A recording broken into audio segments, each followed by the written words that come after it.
الحمد للہ رب العالمین والصلاة والسلام علی سید المرسلین اما بعد فاعوذ باللہ من الشیطان الرجیم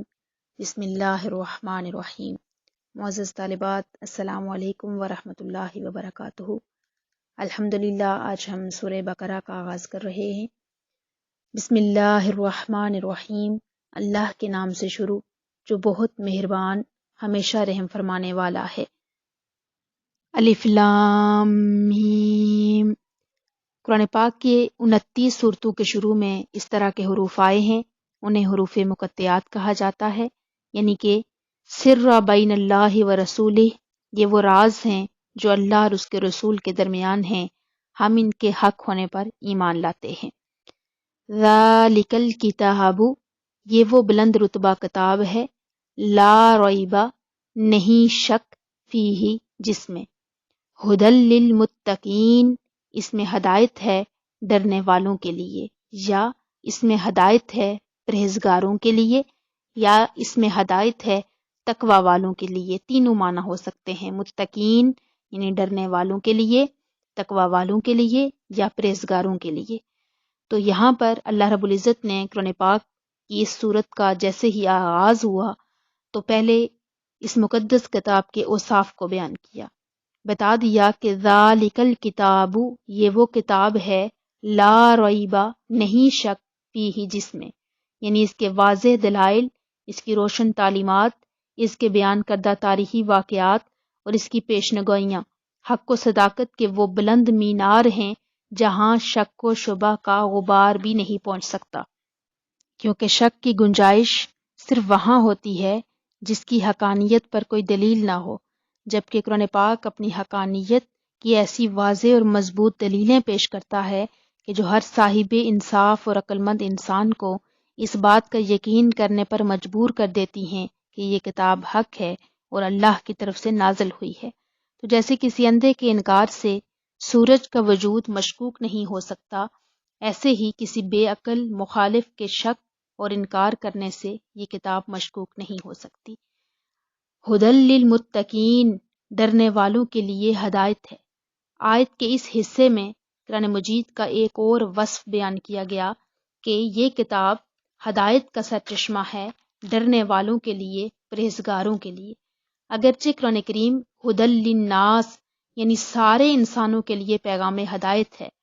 لیکن اس کی ہدایت سے فائدہ کیونکہ پرہیزگار ہی اٹھا سکتے ہیں، اس لیے یہاں پر خاص طور پر بیان کر دیا گیا کہ اس کتاب سے مستفید وہی ہو سکتے ہیں، فائدہ وہی اٹھا سکتے ہیں جو تقوی والے ہیں، جو اللہ سے ڈرتے ہیں، جو پرہیزگار ہیں۔ اب تقوی کا معنی کیا ہے؟ تقوی کہتے ہیں ہر گناہ سے اپنے آپ کو بچا لینا۔ ویسے تو تقوی کا لغوی معنی یہ ہے کہ نفس کو ہر ایسی چیز سے محفوظ کرنا جس سے نقصان کا اندیشہ ہو، مگر اصطلاح شرع میں اس کا معنی ہے کہ ہر گناہ سے اپنے آپ کو بچا لینا۔ علماء کرام نے اس کے بہت سے معنی لکھے ہیں، مگر ایک بہت ہی خوبصورت اور آسان ترجمہ جو تفسیر ضیاء القرآن میں حضرت پیر کرم شاہ الازہری رحمۃ اللہ علیہ نے لکھا ہے کہ تیرا رب تجھے وہاں نہ دیکھے جہاں جانے سے اس نے تجھے روکا ہے،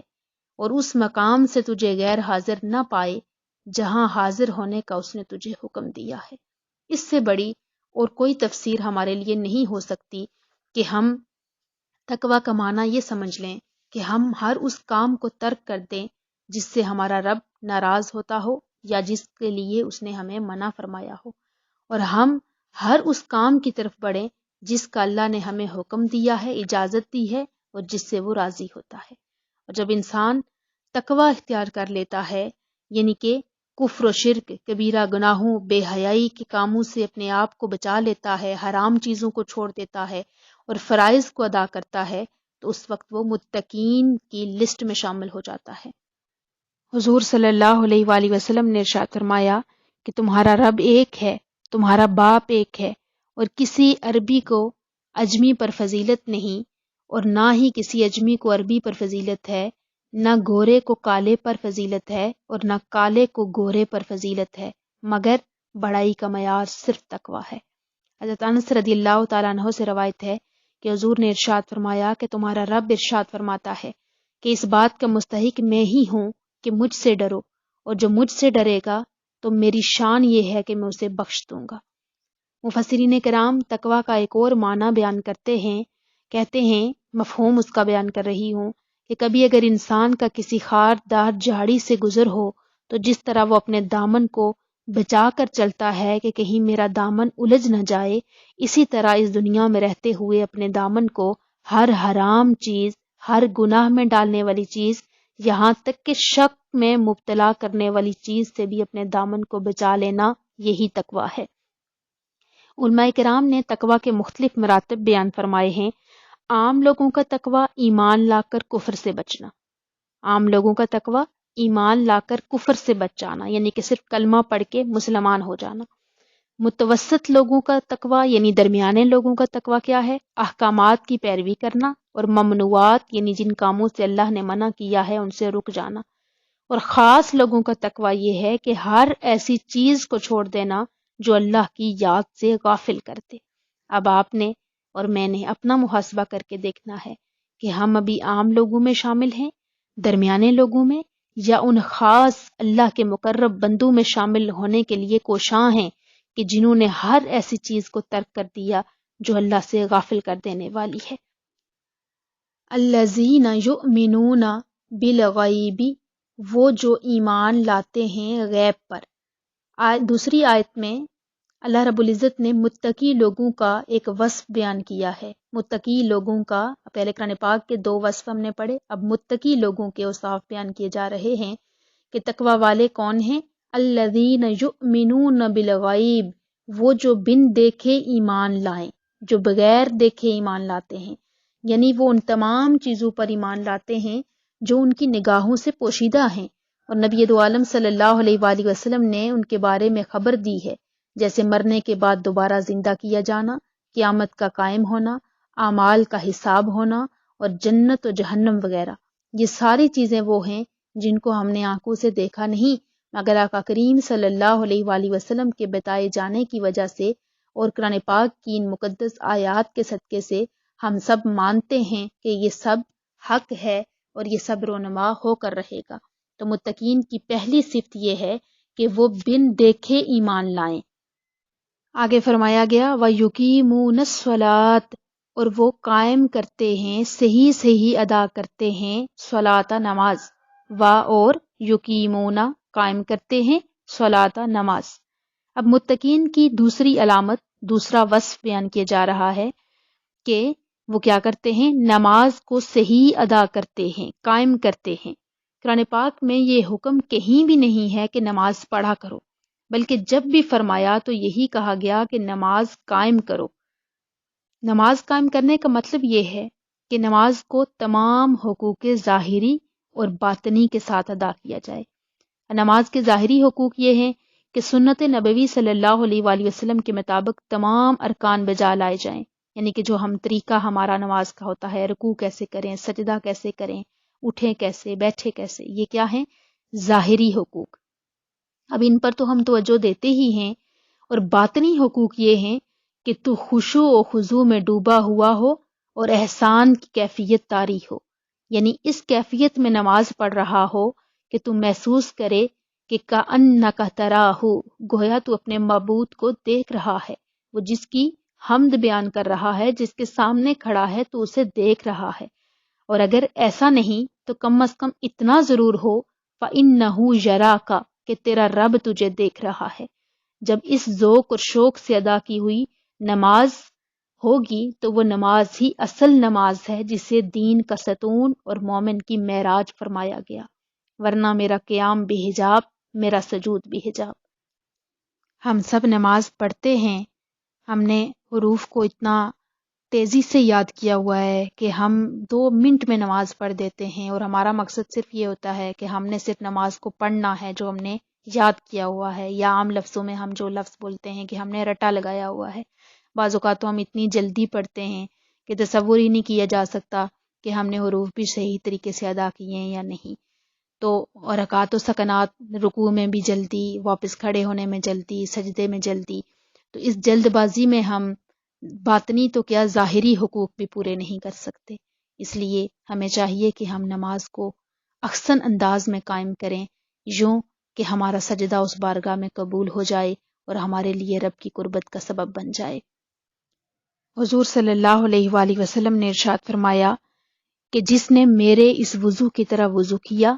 پھر اس طرح 2 رکعت نماز پڑھی کہ ان میں خیالات نہ آنے دیے، تو اس کے پچھلے تمام گناہ معاف کر دیے جائیں گے۔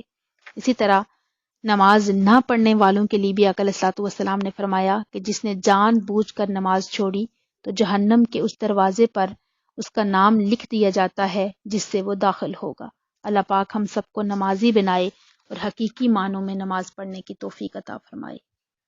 وَمِمَّا رَزَقْنَاهُمْ يُنْفِقُونَ، وَمِمَّا، اور اس سے جو، رَزَقْنَاهُمْ، ہم نے انہیں روزی دی، رَزَقْنَاهُمْ، ہم نے ان کو، ہم ضمیر ہے یعنی ان سب کو جو ہم نے روزی دی ہے، ينفقون، وہ خرچ کرتے ہیں اس میں سے۔ انفاق فی سبیل اللہ یعنی مومن کی اور متقی کی ایک اور صفت کا ذکر ہے کہ وہ کیا کرتا ہے، وہ اللہ کی راہ میں خرچ کرتا ہے، انفاق فی سبیل اللہ۔ اب بتا دیا اس آیت میں کہ صرف یہ نہیں کہ پیسہ ہوگا تو وہی خرچ ہوگا، بلکہ جو بھی دیا ہے، مال، اولاد، علم و معرفت، سب رزق ہیں۔ اس آیت میں بتا دیا کہ جو کچھ کسی کے پاس ہے، مال و جاہ ہے، علم و عرفان ہے، سب کچھ اللہ کا دیا ہوا ہے، کسی کا بھی اپنا نہیں۔ اسے اللہ تعالیٰ کی رضا کے لیے اسی کے راستے میں خرچ کرو، یعنی اللہ کی خوشنودی اسی میں ہے کہ اس مال کو، اللہ کے دیے ہوئے اس رزق کو اس کی راہ میں خرچ کرے اور اس میں بخل نہ کرے، اور جو ان نعمتوں سے محروم ہیں ان میں تقسیم کرتا رہے۔ دولت مند اپنی دولت، عالم اپنے علم سے اور عارف اپنے روحانی فیوزات سے مستحقین کو مالا مال کرتا رہے۔ اسی میں اللہ تعالیٰ کی خوشنودی بھی ہے اور ہم سب کے لیے اللہ تعالیٰ کی طرف سے مزید نعمتوں میں اضافے کا یہ سبب بھی ہے کہ ہم اس کے راستے میں خرچ کریں، اور جب اس کے راستے میں خرچ کرنے کی باری آتی ہے تو ہم تو سستی اور کاہلی کا شکار ہو جاتے ہیں، مگر وہ اللہ والے، ان کو اگر دیکھا جائے تو پھر ابو بکر صدیق جب حضور علیہ الصلوۃ والسلام کی بارگاہ میں کچھ دینے کی باری آتی ہے تو پھر دیواروں پہ ہاتھ مار کے بھی دیکھتے ہیں کہ کہیں میں کوئی سوئی چھوڑ کے تو نہیں جا رہا، سب کچھ جا کے حضور کے قدموں میں نچھاور کر دیتے ہیں، اور آپ کے پوچھنے پر کہتے ہیں کہ یا رسول اللہ، میرے لیے اللہ اور اس کا رسول کافی ہے۔ تو وہ دن تھا کہ جب فرشتوں نے بھی ابو بکر صدیق پہ رشک کیا تھا۔ ان کا مال تو بہت کم تھا، مگر ان کے خلوص اور ان کی دلی کیفیت جو خوشی کا اظہار تھا کہ میں اپنا سارا مال حضور کے قدموں میں نچھاور کر لوں، اور یہ بھی طلب تھی کہ مزید ہوتا تو وہ بھی دے دیتا، اس چیز نے انہیں ایسا بنا دیا کہ ملائکہ نے بھی ان پر رشک کیا۔ تو جب اللہ کے راہ میں خرچ کرنے کی باری آئے تو ہمیں محبت اور خلوص کا اہتمام کرنا چاہیے، زیادہ اور تھوڑے کی بات نہیں ہے۔ اللہ تعالیٰ دلوں کا حال جانتا ہے، دلوں کی کیفیات جانتا ہے، اور جتنا دل کے اندر خلوص ہوگا اتنا ہمارا عمل اس بارگاہ میں مقبول ہوگا۔